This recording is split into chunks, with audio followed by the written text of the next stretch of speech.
What's the value of compassion on people around us? I would say that we don't even know how we're impacting them. If we're impacting them with either compassion or the opposite of compassion. Yeah.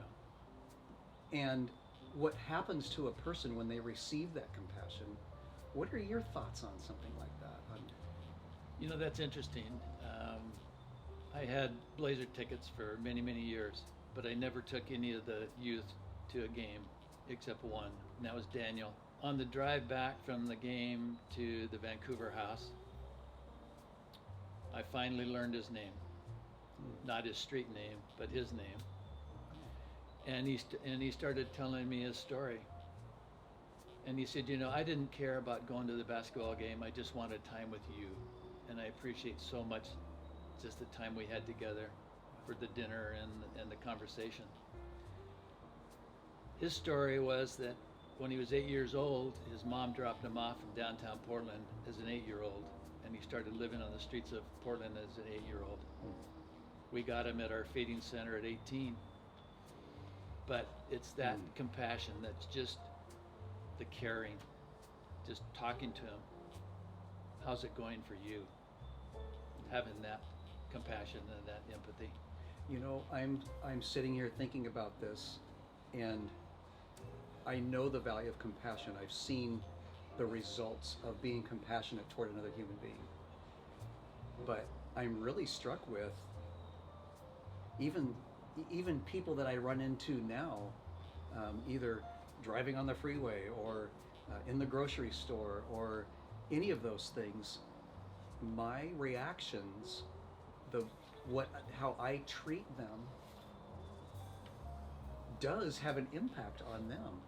Yeah. It just hit me. Yeah. And so we never know our compassion towards someone, how it will affect them. We don't know. For many years, we've taken youth up to the ranch, the horse ranch, and mainly those have been over Easter weekend. But we opened up a Breaking Cycles coffee and bike shop 3 years ago. Mm-hmm. And there's about 180,000 pennies in the coffee and bike shop. They're on the floor, they're on the counter, they're on the wall. Wow. But the story behind the pennies, at least my story, is that this one weekend up at the ranch, one of the volunteers was walking through the field with one of the youth, and there was a dirty old penny down on the ground.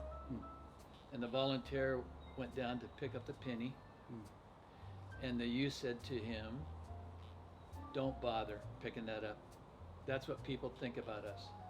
We're filthy, we're dirty, and we have no value, and they just throw us away." So when you go into the coffee shop on 33rd and Southeast Powell, you'll see all these beautiful pennies, and that's the transformation that our youth go through.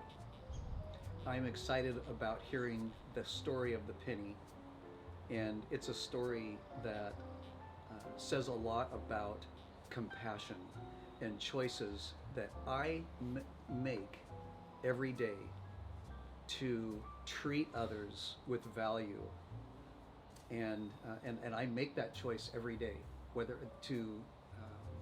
or not I'm going to be compassionate toward a person. It's almost a decision, but if you're doing it on a regular basis, that decision becomes a habit. Yeah. And then as time goes on, your habit becomes who you are as a person.